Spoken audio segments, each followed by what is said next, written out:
আসসালামু আলাইকুম ওয়া রাহমাতুল্লাহি ওয়া বারাকাতুহু। আমরা আল্লাহ রাব্বুল আলামিনের কাছে অনেকেই অনেক রকমের দোয়া করি।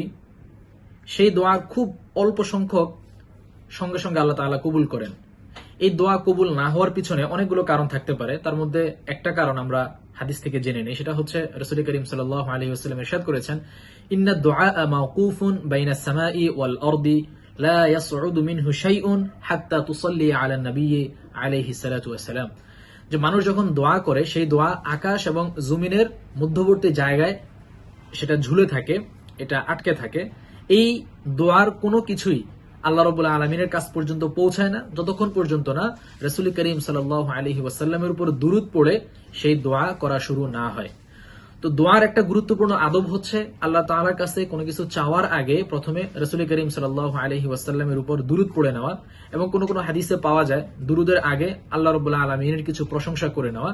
হাদিসের মধ্যে এসেছে যে ইদা সাল্লা আহাদুকুম ফালিয়াবদা বিত্তাহমিদি ওয়াস সানাই আলাইহি, অর্থাৎ কেউ যখন নামাজ আদায় করবে তারপরে তার কর্তব্য হচ্ছে সে আল্লাহ তাআলার প্রশংসা আদায় করবে, আল্লাহ তাআলা কিছু হামদ এবং সানা করবে, আল্লাহ তাআলা প্রশংসা করবে, আলহামদুলিল্লাহ এই ধরনের শব্দের মাধ্যমে।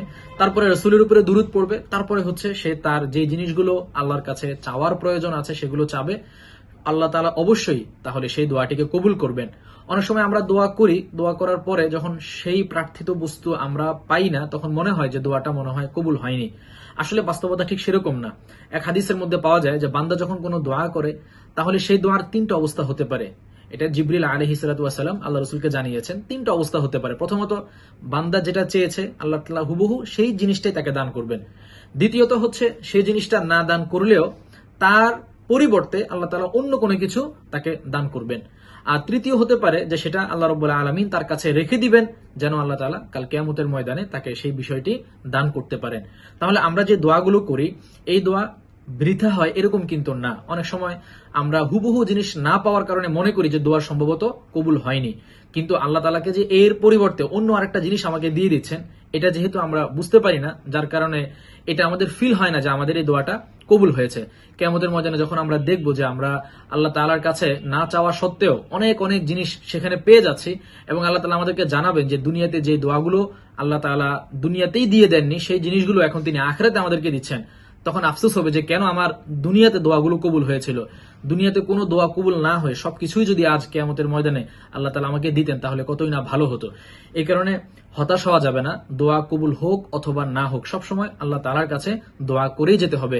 কারণ আল্লাহ রাব্বুল আলামিন কোরআনের মধ্যে ইরশাদ করেছেন, ওয়া ইযা সাআলাকা ইবাদি আন্নী ফাইন্নী কারিব উজিবু দাওয়াতাদ দাঈ ইযা দাআন, যে কোনো বান্দা যখন আমার কাছে দোয়া করে উজিবু দাওয়াতাদ দাঈ ইযা দাআন, দোয়া করলে সেটা ডাকে আমি সাড়া দেই।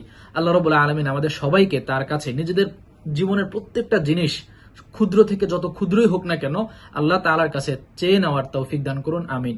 আসসালামু আলাইকুম ওয়া রাহমাতুল্লাহি ওয়া বারাকাতুহু।